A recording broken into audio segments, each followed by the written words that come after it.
कार्तिक के महीने में एक बुढ़िया माई तुलसी जी को सींचती और कहती, हे तुलसी माता, सत की दाता, मैं तेरा बिड़ला सींचती हूँ। मुझे बहू दे, पीताम्बर की धोती दे, मीठा मीठा घास दे, बैकुंठा में वास दे, चटक की चाल दे, पटक की मौत दे, चंदन का काठ दे, रानी सा राज दे, दाल भात का भोजन दे, ग्यायस की मौत दे, कृष्ण जी का कांधा दे। अब तुलसी माता यह सुनकर सूखने लगी तो भगवान ने पूछा कि हे तुलसी, तुम क्यों सूख रही हो? तुलसी माता ने कहा कि एक बुढ़िया रोज आती है और यह कह जाती है कि मैं सब तो पूरा कर दूंगी, पर कृष्ण जी का कांधा कहाँ से लाऊंगी? तब भगवान बोले, जब वो मरेगी तब मैं अपने आप कांधा दे आऊँगा। तू बुढ़िया माई से कह देना। जब बुढ़िया माई मर गई, सब लोग आए।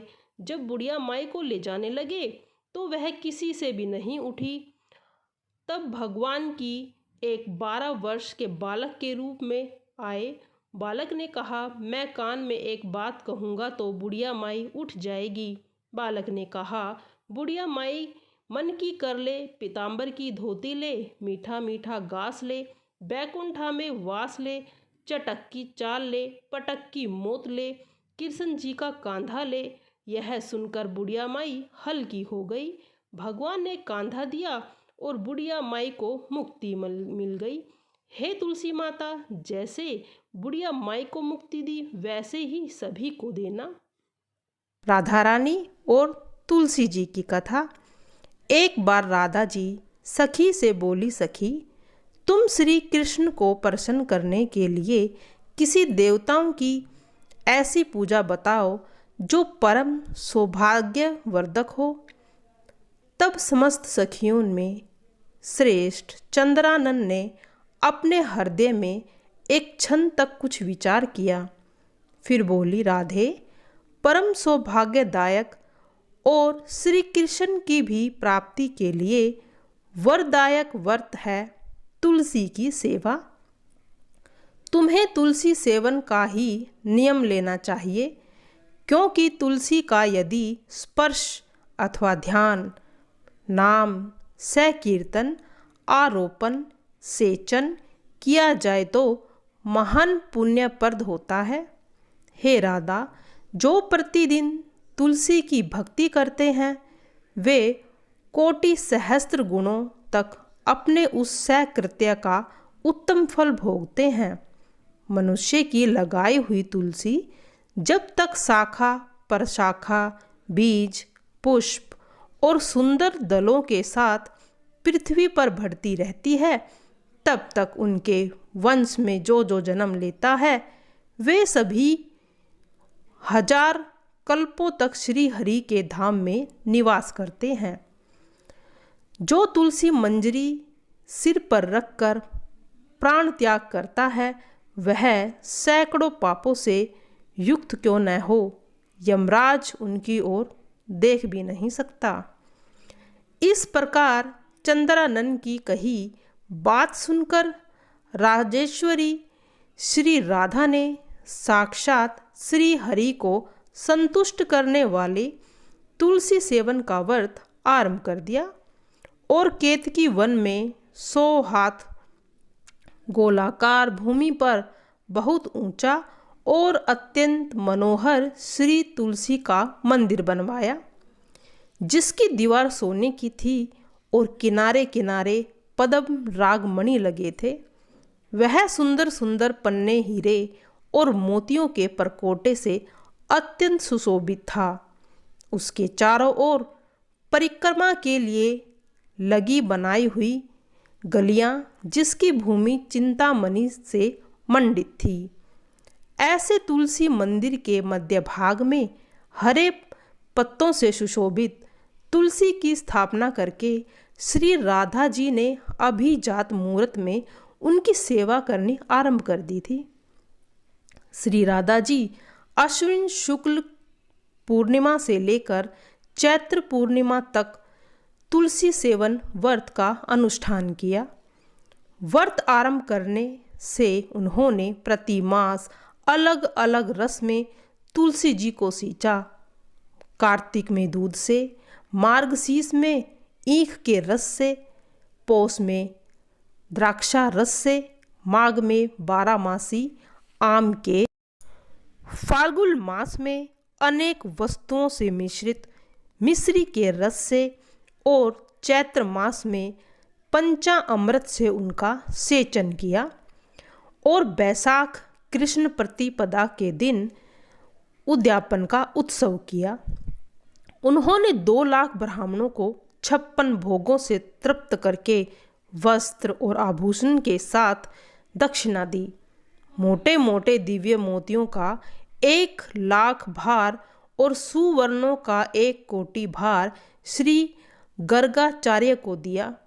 उस समय आकाश से देवता तुलसी मंदिर पर फूलों की वर्षा करने लगे। उसी समय सुवर्ण सिंहासन पर विराजमान हरिप्रिया तुलसी देवी प्रकट हुई। उनके 4 भुजाएं थी, कमल दल के समान विशाल नेत्र थे, 16 वर्ष की अवस्था और श्याम कांति थी। मस्तक पर हेममय किरीटी प्रकाशित हो रही थी। कानों में कंचनमय कुंडल झलझला रहे थे। गरुड़ से उतरती तुलसी देवी ने रंगवल्ली जैसी श्री राधा जी को अपनी भुजाओं के अंक में भर लिया और उनका मुख चंद्र का चुंबन किया। तुलसी बोली, कलावती राधे, मैं तुम्हारी भक्ति से प्रसन्न हूँ।